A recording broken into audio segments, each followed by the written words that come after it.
संयुत अवभूता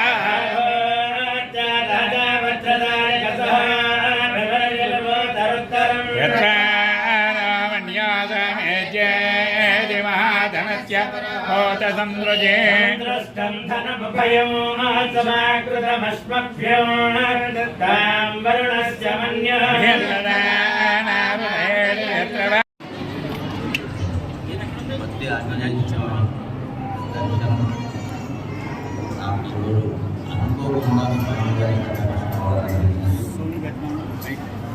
ఈ స్వామి ప్రత్యేకమైన రూపంతో వెలసెదుతున్నాడు. మీరు అందరూ గమనించండి.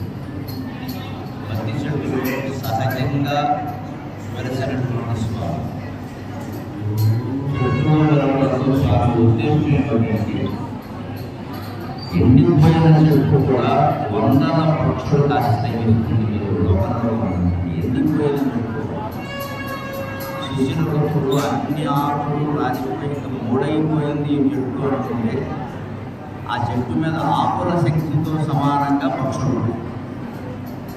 ఇక చిగురించి ఫలించేటువంటి చెట్టు ఎంతమందికి ఆశ్రయిస్తుందో తెలియదు.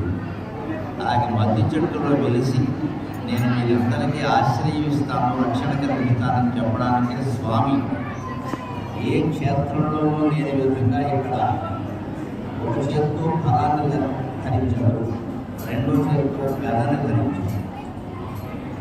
ఫలం అంటే చెట్టు పండు ఒక అర్థమైంది.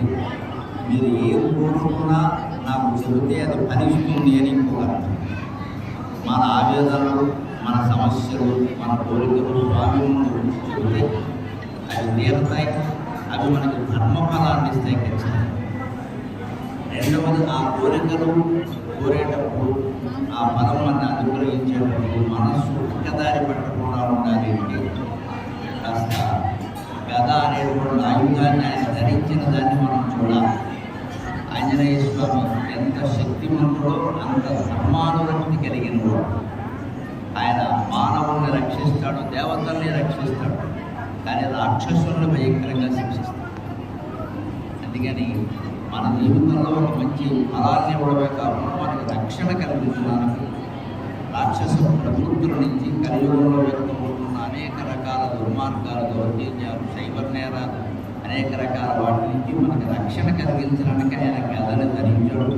అలాంటి మధ్య ఆంజనేయ స్వామిని సేవిస్తున్నటువంటి అర్చకులు, కార్యనిర్వాహక అధికారులు, ఈ ఊరి వారు, ఈ ప్రాంతం వారు కాదు, ప్రపంచం అంతటా ఉన్నటువంటి తెలుగు వారందరూ అదృష్టవంతులు. విశేష సంఖ్యలో ఈ ఆలయాన్ని దర్శించి స్వామివారి అనుగ్రహానికి మీరు అందరూ మార్పులు అవ్వాలని కోరుతూ ఇక్కడ నేను మా పెద్ద అబ్బాయి శ్రీశ్రీ ఇక్కడ అనుభవంగా వచ్చేసి ఈ దర్శనం చేసుకున్నాం.